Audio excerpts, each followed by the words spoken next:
की भैया देखा रन्नू भाभी आवाज सुनाते हुए कैमरा में। और आज मेरे साथ देखिए शिवानी सिंह, देखिए कैमरे में आप लोग देख पा रहे हैं। और मेरे साथ भाभी, क्या नाम बाप के? क्या करी भाभी कब वो जब सतवा छूट जात कुछ दिख लगे थोड़ा सा बहुत डिस्टर्ब हो जाए से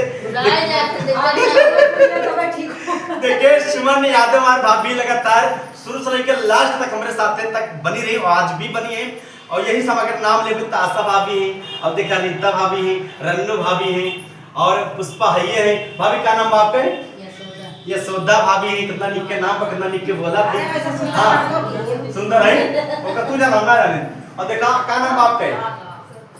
सब्जा आजमगढ़ से है। और रूपम शुक्ला है ये है। और सुमन भाभी और देखा रीता। नमस्ते भाभी, चिंतना पे आगे बैठी तू है हाँ। और ये चित्रा तिवारी है। तो पुष्पा का सुनेंगे? हाँ सुनाओ सुनाओ।